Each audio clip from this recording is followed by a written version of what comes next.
Proyek Sains Data pertemuan keempat. Saya lanjutkan dulu yang Pandas yang kemarin. Saya buka Google Colab.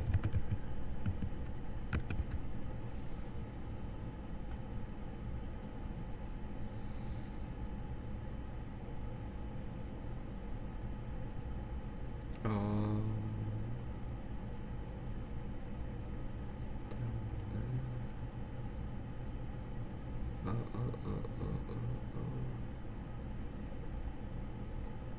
Yang ini berarti.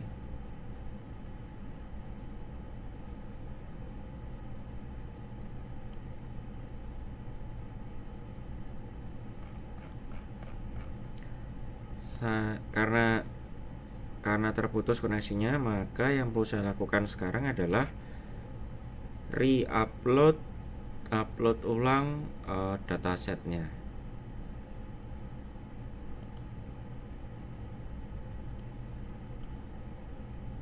Diabetes CSV.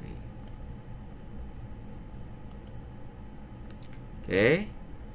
Karena barusan diupload, maka proses pembacaannya harus diulang. Oke, sudah. Terus jadi untuk df2 copy. Setelah itu df3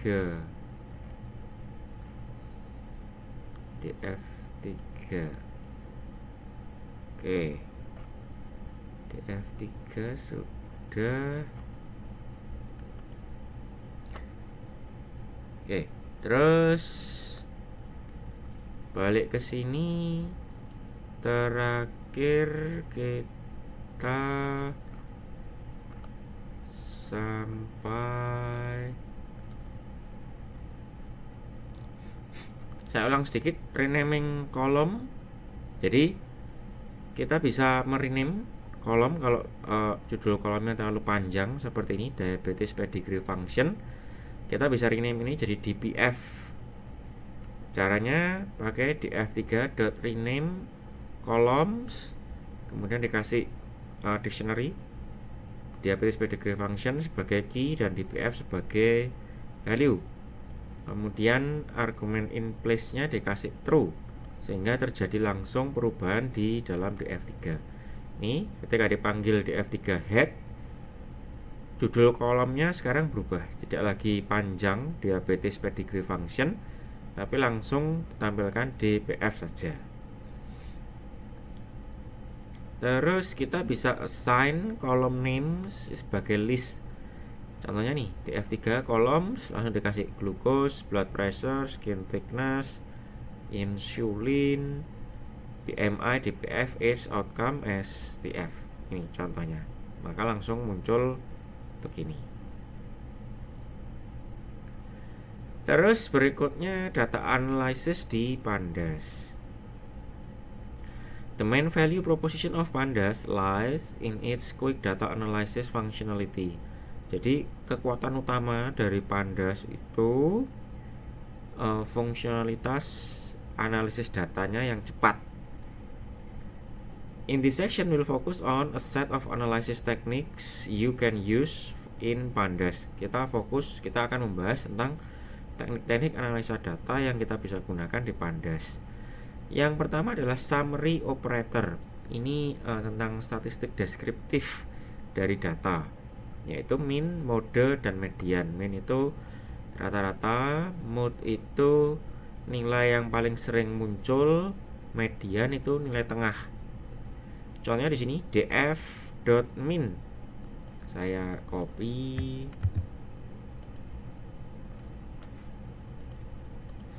Di sini saya paste. Nih, df min, maka dia akan menampilkan judul-judul tiap kolom beserta nilai rata-rata untuk kolom tersebut. Ini yang muncul di sebelah kanan di sini. Ini adalah nilai rata-rata untuk masing-masing kolom di sebelah kiri. Terus mode itu nilai yang paling sering muncul. Ini dipisah berdasarkan, ini kelihatannya bisa berdasarkan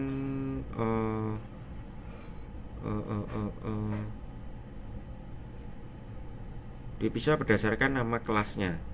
Kelasnya 0 dan kelasnya 1. Maka munculnya apa? Kemudian median, nilai yang paling sering muncul, nilai tengah. Sama seperti min, ini nama-nama tiap nama kolomnya di bagian kanan adalah nilai tengahnya yang mana. Terus kita juga bisa membuat kolom baru berdasarkan kolom yang ada sekarang. Ini contohnya DF2 glucose insulin ratio sama dengan ini kolom baru, sama dengan DF2 glucose, nilainya dari kolom glukos dibagi dengan nilai dari kolom insulin. Contohnya ini DF2 head, maka muncul sebuah kolom baru, glukos insulin ratio. Nilainya glukos dibagi insulin. Glukos itu ada di sini, insulin ada di sini. Karena insulinnya 0, maka pembagian bilangan 0 itu kan indefinite, makanya munculnya di sini INF. Di sini juga INF karena 0 0 0. Di sini insulinnya sudah bukan lagi 0, maka muncul angkanya di sini. Ada pertanyaan dulu sampai sini? Ada pertanyaan dulu sampai sini? Belum dulu. Oke. Lanjut, value count. Jadi jumlah yang muncul pada tiap value-nya. Outcome itu kan kelasnya, nilainya kalau tidak 0 ya 1. Saya mau hitung berapa sih jumlahnya 0 dan berapa sih jumlahnya 1 untuk dataset saya. Ini dengan menggunakan df outcome.value counts, tampil di sini. Yang nilainya 0 itu ada 500 baris. Yang nilainya 1 ada 268 baris. Totalnya akan sama sejumlah total baris kita, yaitu 768. Terus kalau kita mau menormalisasi, kita panggil dengan argumen normalize sama dengan true. Ini dinormalisasi sehingga nilai yang tampil di sini kalau dijumlahkan totalnya adalah 1. Kalau di sini kan jumlah totalnya 768. Kalau di sini jumlah totalnya jadi 1. Jadi persentasenya berapa? Di sini 65%, ini 34%. 65, sekian persen, 34,88 sekian persen. Totalnya kalau dijumlah adalah 1. Ini normalisasi. Jadi bisa dipanggil dengan argumen normalize sama dengan true. Terus ini otomatis disorting. Yang nilai kecil akan ditampilkan di awal. Kalau kita tidak mau disorting, kita bisa tulis sort sama dengan false, sehingga nilainya berdasarkan apa yang muncul duluan. Ya, Pak, ini kenapa kok 1 duluan? Nih, saya tunjukkan di sini datanya. Bagian head df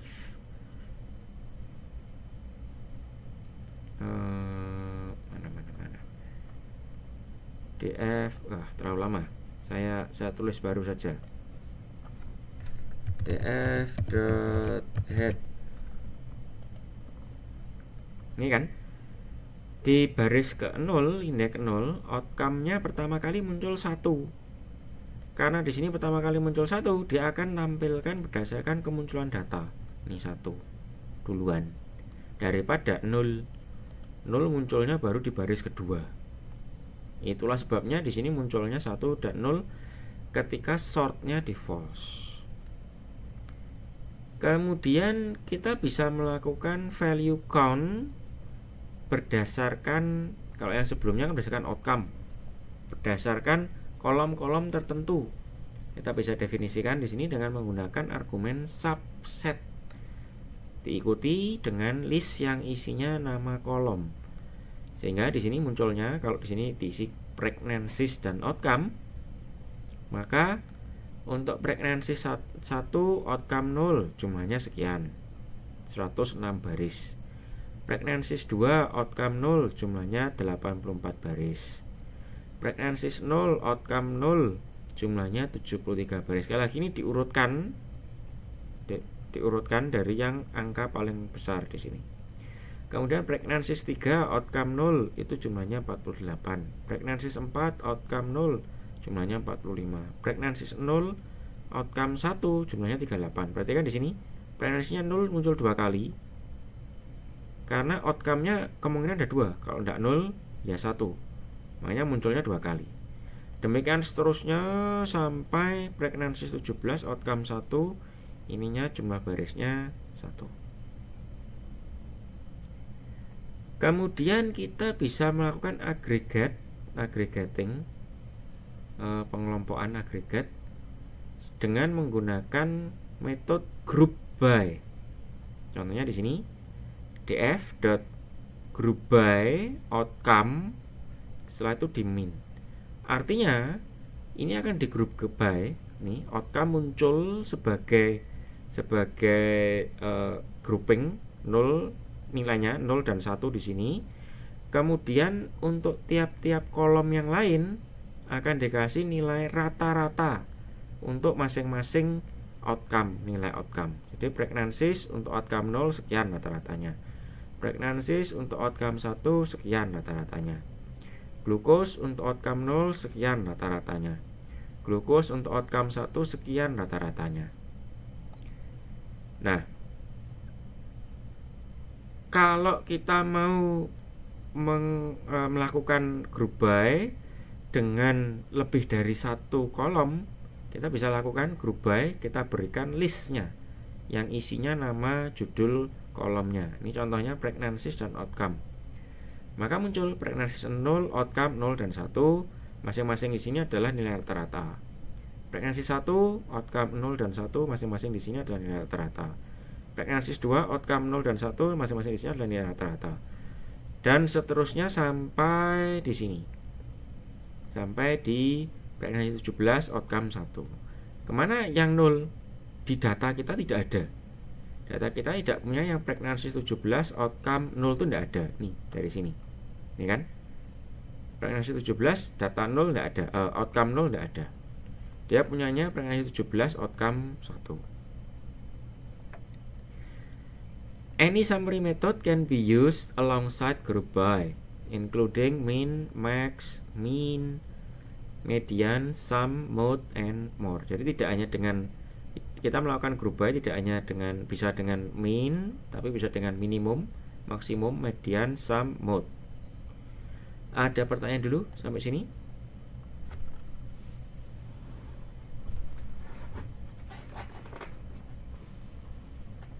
Ada pertanyaan dulu sampai sini?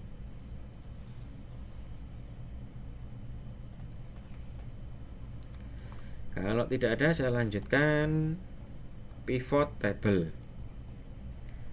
Pandas also enables you to calculate summary statistics as pivot table. Kita bisa membuat pivot table dari summary statistic. This makes it easy to draw conclusions based on a combination of variables. Ini memudahkan kita untuk menarik kesimpulan dari kombinasi variabel yang ada. The below code picks the rows as unique values of pregnancies.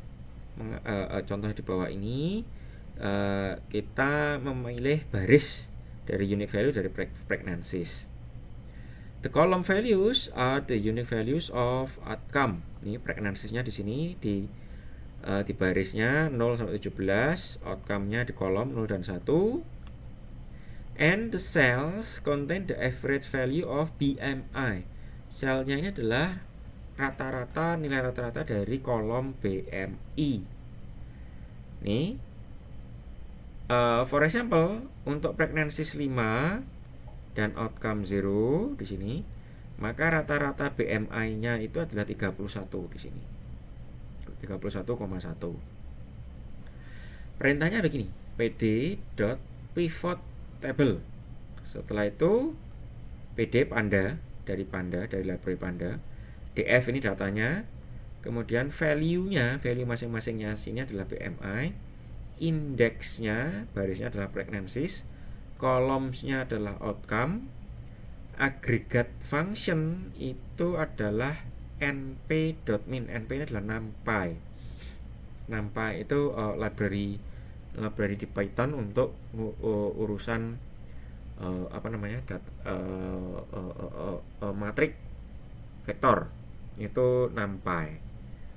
Nah, jadi tampilannya begini. Jadi ketika pregnancy-nya 0, kelasnya 0 itu 31, kelasnya 1 39 dan seterusnya.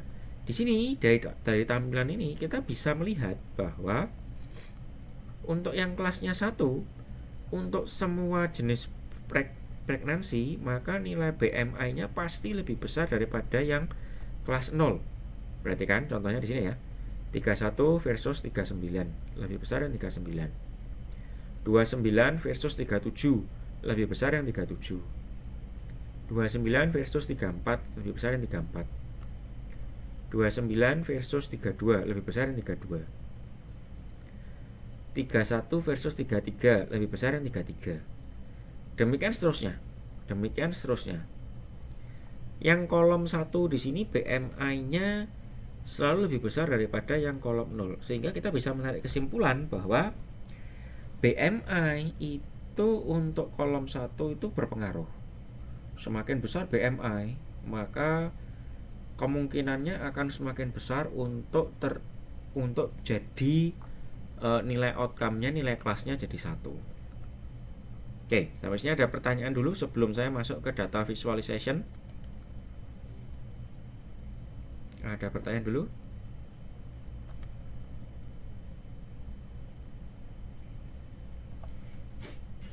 Belum ada. Oke, lanjut. Visualisasi data. Jadi kita bisa memanfaatkan wrapper matplotlib.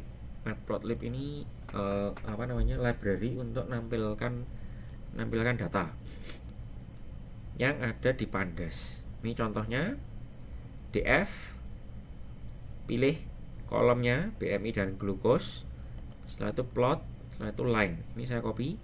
Google Colab memiliki fungsionalitas ini, jadi langsung saja di Google Colab di run, dia bisa langsung tampil di sini.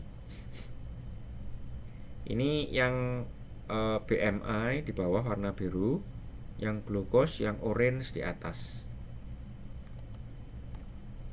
Kita bisa memodifikasi warna di sini menggunakan warna dan kemudian size dari chartnya. Ini figure size, panjangnya 20, lebarnya 10. Setelah itu color, BMI pakai red, glukos pakai blue, maka diganti nanti. Kemudian kita bisa menampilkan keseluruhan data di f.plot.line, terus kita aktifasi subplot, maka nanti akan masing-masing kolom akan digambar di subplotnya sendiri-sendiri. Ini pregnancies, ini glukos, ini blood pressure, ini skin thickness, ini insulin dan seterusnya. Kalau kita mau pakai bar plot, bar chart, kita bisa pilih df outcome, setelah itu value counts dihitung dulu, setelah itu dot plot dot bar, maka muncul di sini. Dipisahkan dengan dari classingnya, dari outcome-nya di sini 0, jumlahnya hampir 500 atau pas 500 ini ya. Kemudian 1 jumlahnya 200 sekian. Kemudian box plot, kita bisa juga menampilkan box plot di sini df.boxplot, kolomnya apa dalam list. Setelah itu dipisah berdasarkan apa outcome di sini contohnya. Ini outcome-nya dipisah, ini 0 1, kemudian digambar sendiri box plotnya untuk masing-masingnya. Untuk BMI, box plot ini namanya aja box, ada kotaknya di tengah, ada garis tengah di sini adalah biasanya nilai rata-rata. Ini rata-ratanya kebetulan di sini. Kemudian yang garis di sini ini satu standar deviasi bentuk satu kotak. Kemudian yang garis di luar ini saya lupa, kalau enggak 2 standar deviasi ya 3 standar deviasi. Terus yang di luar ini adalah data-data yang seringkali disebut sebagai outlier atau pencilan. Outlier atau pencilan di sini. Oke. Learn ini tutorial selesai. Kalau Anda mempelajari Pandas lebih lanjut bisa ke cheat sheet, kemudian lifetime dan seterusnya. Saya setelah ini mau berpindah ke visualisasi data, jenis-jenis visualisasi data yang lain. Tapi sebelumnya adakah pertanyaan?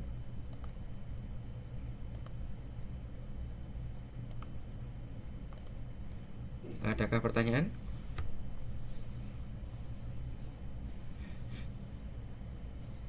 Kalau tidak ada, saya tunjukkan jenis-jenis visualisasi yang umum digunakan untuk menampilkan data. Sebentar, ini saya scroll up dulu. Yes, begini, terus view-nya racing. Yes. Kenapa visualisasi data itu penting? Ini contohnya, contoh klasik dari Anscombe. Nih, Anscombe, namanya Anscombe Quartet. Anscombe Quartet ini ketika diplot, ditampilkan secara visual, langsung kita bisa lihat, oh bedanya apa sih? Ada 4 buah. Ada 4 buah dataset. Data yang pertama modelnya begini, kemudian ada garisnya, ini adalah data trennya. Perhatikan di sini data yang kedua, data trennya sama, tapi polanya berbeda. Ini bentuk parabola. Dataset yang ketiga, trennya sama trennya, tapi modelnya begini, ada satu yang agak di atas. Kemudian yang keempat, ini ada satu garis vertikal, ada satu di kanan, trennya sama, tapi jelas berbeda bentuknya. Ini dari Anscombe ini namanya nama yang menulis paper ini adalah Anscombe. Dia bilang keempat data ini kalau dihitung statistik deskriptifnya itu sama-sama punya nilai rata-rata yang sama. Sama-sama variance, nilai variance dari X dan Y itu sama untuk keempat-empatnya. Kemudian koefisien korelasinya antara X dan Y sama semua. Jadi kalau data ini kita punya dalam bentuk teks satu persatu ya, baris per baris gitu ya. Kita baca, terus kita buat, setelah itu kita buat statistik deskriptifnya untuk 3 hal ini, maka semuanya sama 3 statistik deskriptifnya. Tapi begitu diplot, langsung dengan mudah kita lihat oh berbeda. Kemudian polanya seperti apapun kita bisa dengan mudah lihat. Itulah gunanya data visualisasi. Data visualisasi itu gunanya di sana. Jadi daripada kita baca data satu persatu, baris per baris, ketika diplot kita langsung bisa lihat, oh data ini ciri khasnya seperti ini. Nah, ada berbagai macam metode plotting. Yang umum itu yang pertama adalah histogram. Histogram di sini dia akan menampilkan bar chart untuk tiap-tiap bin, tiap-tiap nilai.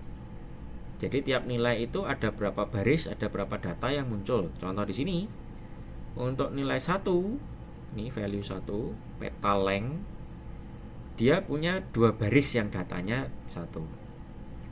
Untuk nilai 1,25 ada 2 baris. Untuk nilai 1,5 nih kalau tidak salah ya, atau 1,4, ini nilainya ada 19 baris. 1,5 atau 1,7 ini nilainya ada 14 baris. Dan seterusnya, ini histogram, di grouping berdasarkan nilai yang ada. Nah, kalau begini dari datasetnya ini adalah data bunga.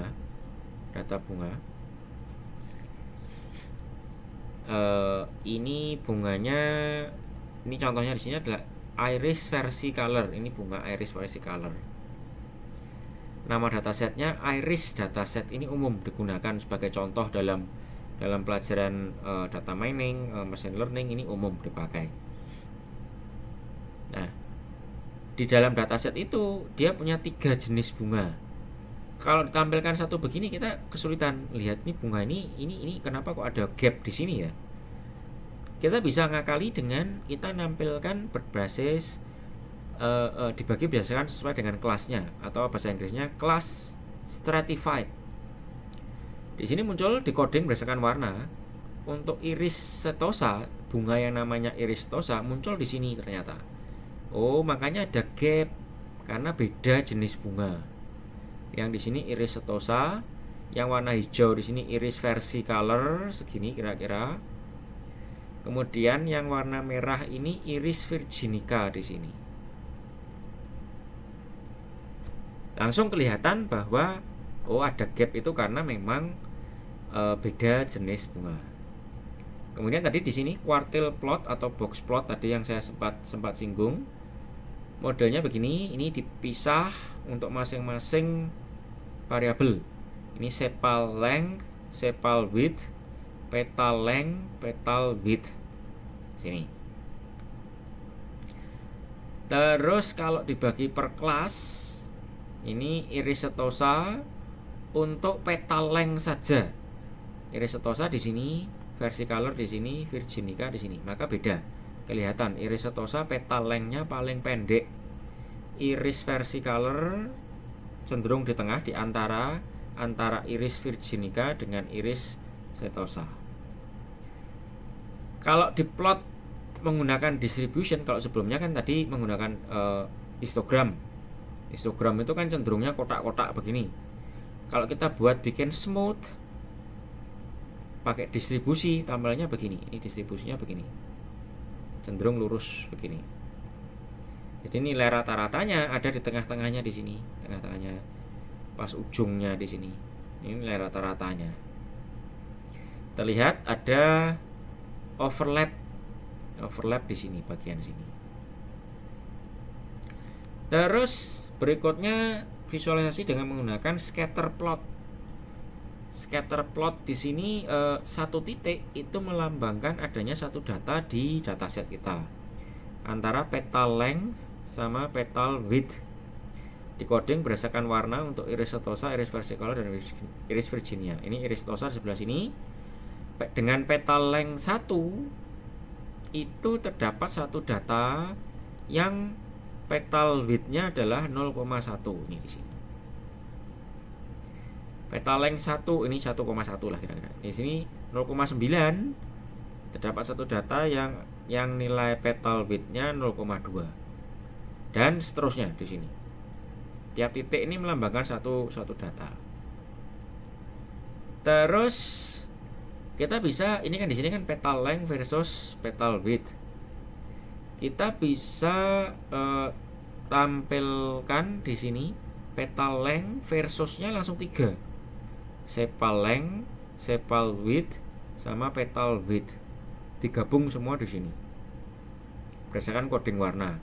Yang merah di sini petal width, yang hijau di sini sepal width, yang biru di sini adalah sepal length. Maka kelihatan cenderung width-nya, petal width itu yang paling rendah, sepal width tengah, sepal length yang paling tinggi. Berikutnya kita bisa bikin matrix plot. Jadi kalau di sini kan digabung 1 versus 3.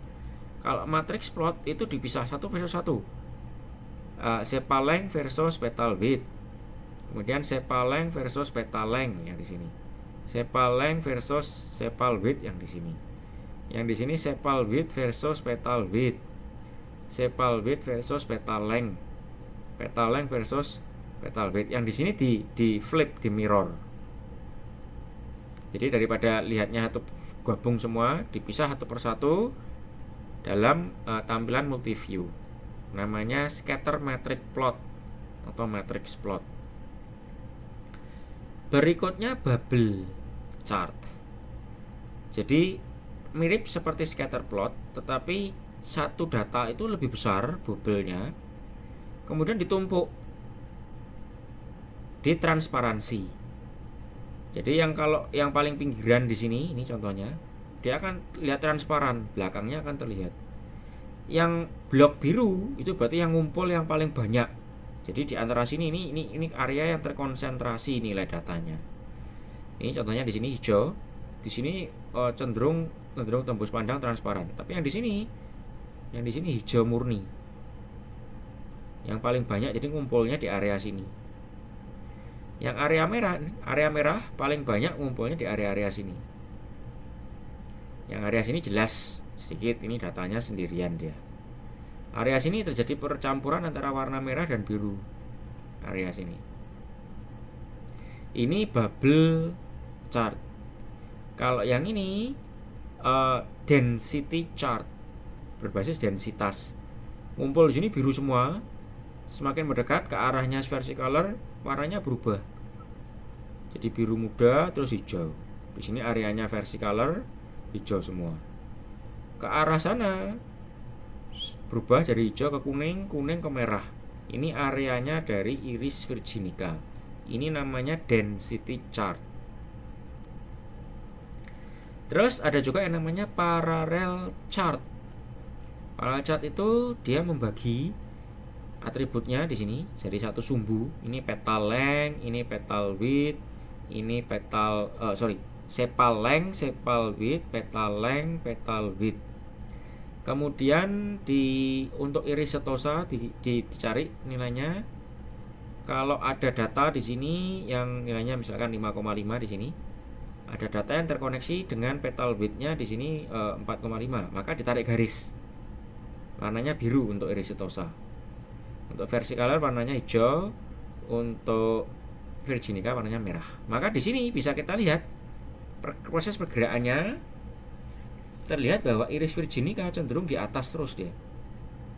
Jadi ukuran bunga iris virginica itu cenderungnya besar. Yang kedua ini cenderungnya yang hijau ini cenderungnya di atas, di tengah. Maka iris versicolor kita bisa ngambil kesimpulan cenderungnya di tengah. Iris setosa ini cenderungnya di bawah semua kecuali beberapa di sini. Maka kita bilang iris setosa itu yang paling kecil nilainya. Sekalipun di bagian sepal width untuk iris setosa itu beberapa lebih besar daripada iris virginica ataupun iris versicolor. Ini namanya parallel chart. Kadang untuk baca begini, untuk baris-baris kita bacanya agak sukar, maka bisa dibuat menjadi deviation chart. Ini nilai rata-ratanya yang di tengah persis. Kemudian yang nilai transparan ini kalau tidak salah nilai standar deviasinya. Jadi yang biru cenderungnya di sini. Ini yang hijau, yang versicolor di sini di bawah sendiri. Kemudian di tengah-tengah. Yang merah atas, tengah, atas, atas. Atau bisa menggunakan Andrews curves. Mirip, tapi dia menggunakan kurva. Dibikin kurva. Oke.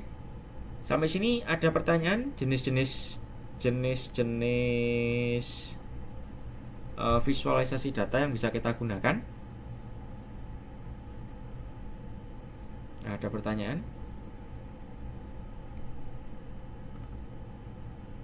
Jenis-jenis visualisasi data?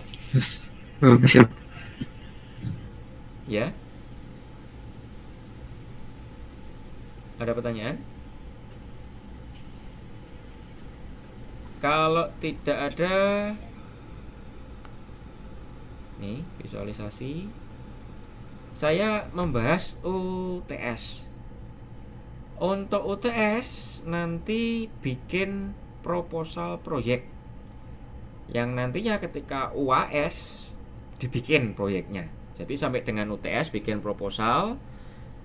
Setelah UTS nanti bikin proyeknya direalisasi, dikodin betulan. Dikerjakan dalam satu kelompok isinya 4 orang, 4 mahasiswa.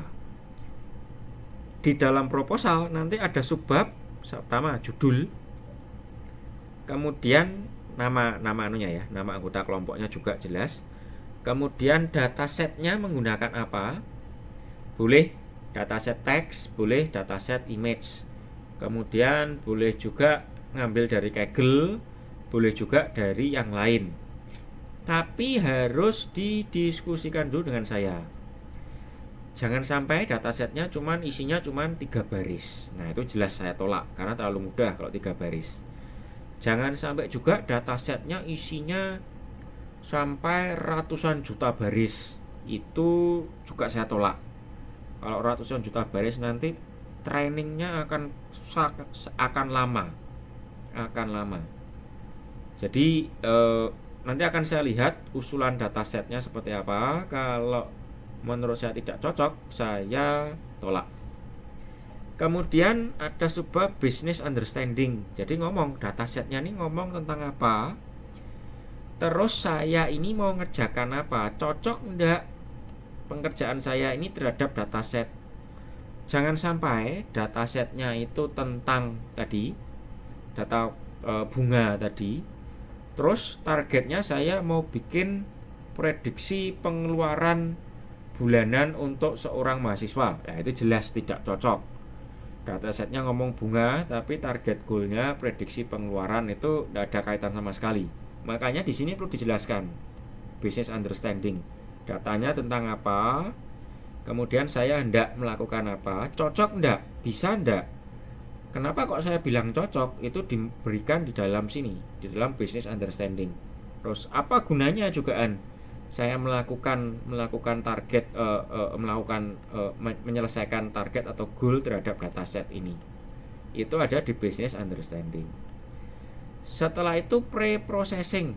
Ini sekali lagi terkait datasetnya ada missing value tidak, kemudian terpisah-pisah tidak datasetnya menjadi beberapa file, kemudian perlukah saya melakukan konversi data. Itu pre-processingnya dijelaskan nanti di sini. Kemudian model building, pilih satu metode saja. Jadi misalkan saya hendak melakukan clustering. Oke, clusteringnya menggunakan apa? KNN kah? Atau yang lain?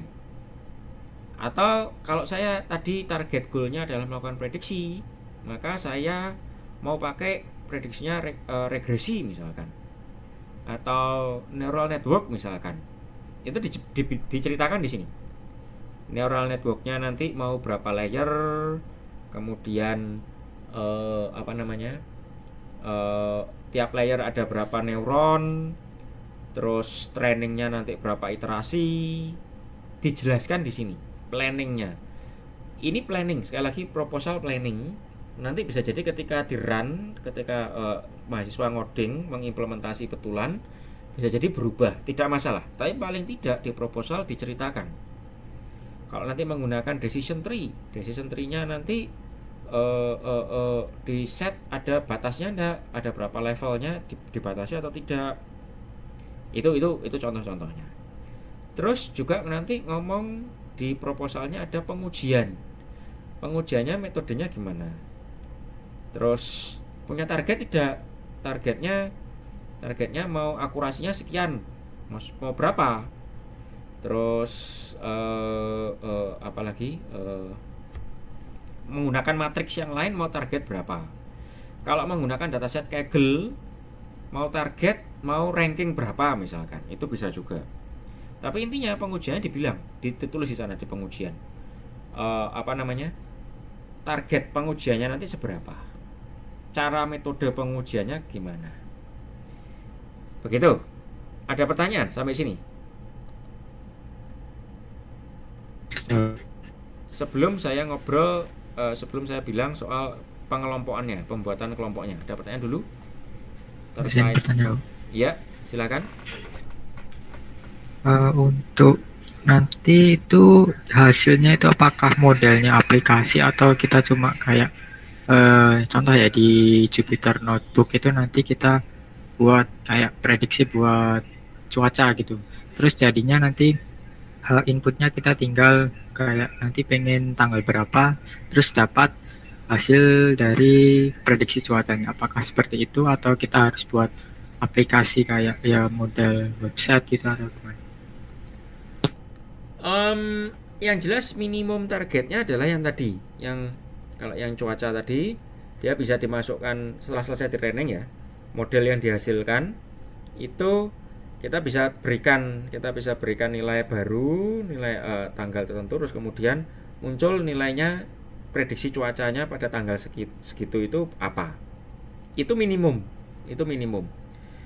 Kalau hendak dikembangkan sehingga punya interface, boleh interface-nya entah di website, entah menggunakan desktop application, boleh, tapi tidak harus. Yang harus adalah yang itu tadi, mendevelop model, terus modelnya bisa sudah selesai di training, siap dipakai untuk melakukan target atau goalnya. Jadi kan modelnya di sini ya. Sebentar, saya balik ke sini berarti.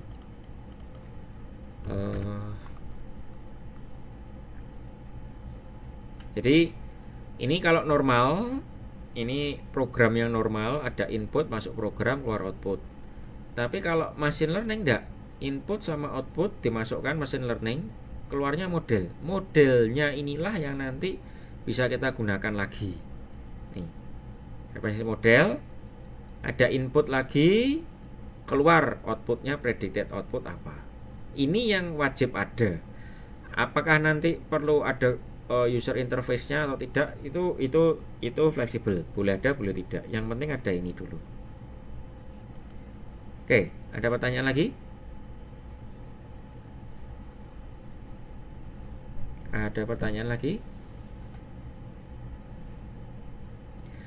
Kalau tidak, terkait dengan kelompok, maka kelompoknya ini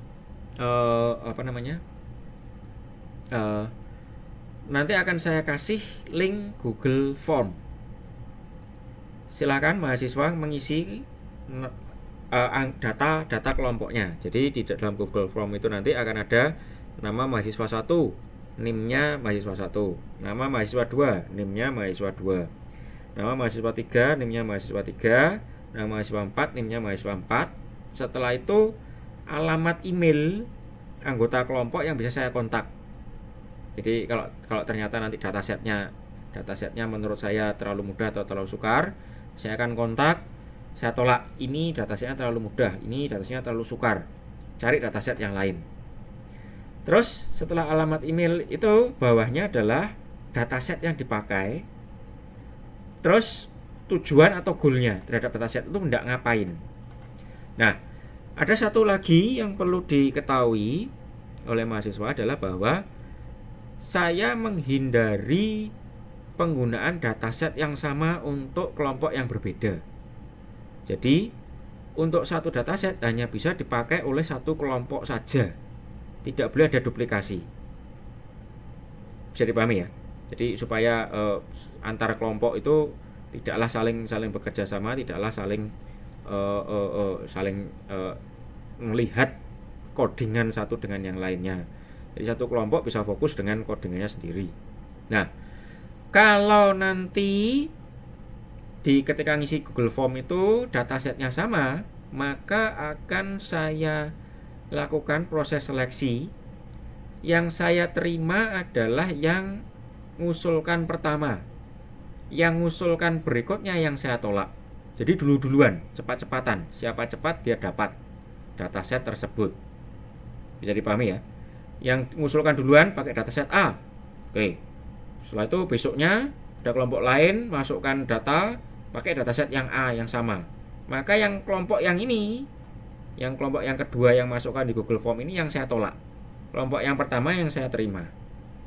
Jadi supaya tidak tertolak datanya karena sudah dipilih oleh kelompok yang lain, segera diskusi dengan teman-temannya, cari kelompok, satu kelompok 4 orang, segera diskusi datasetnya yang mana dan mau ngerjakan apa, target dari proyeknya mau ngapain. Kalau saran saya, ini sekedar saran, gunakan dataset Kaggle, karena di sana mahasiswa bisa ngetes dirinya, benchmark dirinya. Ini dengan orang-orang sedunia, saya ini kemampuan saya ini seberapa tuh. Saya tidak mewajibkan Saya tidak mewajibkan mahasiswa untuk jadi yang nomor satu, yang peringkatnya leaderboardnya nomor satu, tidak, rankingnya nomor satu, tidak. Nanti yang ngurusi yang melakukan penilaian proyek nanti adalah Bu Vika. Tetapi menurut sepanjang saya tahu, dengan saya diskusikan dengan Bu Vika, tidak harus rankingnya tinggi untuk dapat nilai bagus di sini. Oke, bisa dipahami ya. Ini juga salah satu juga faktor pembelajaran bagi mahasiswa terkait dengan dunia AI, dunia kecerdasan buatan di level dunia itu seperti apa atau modelnya. Oke, ada pertanyaan? Ini juga saya akan komparasikan dengan kelas satunya, dengan kelas PSD. Ini kan sekarang kelas C. Yang kelas D itu yang hari Rabu jam 9.30. Planningnya ini nanti akan saya diskusikan lagi dengan Bu Vika. Untuk dua kelas ini tidak boleh ada satu kelompok pun yang menggunakan dataset yang sama. Itu planningnya. Kelas yang kemarin belum saya posting link untuk Google Form-nya. Belum saya posting. Nanti akan saya posting. Oke, ada pertanyaan?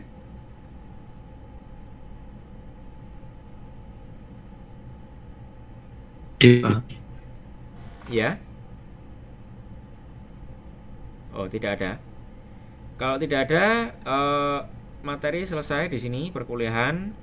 Mahasiswa bisa log off.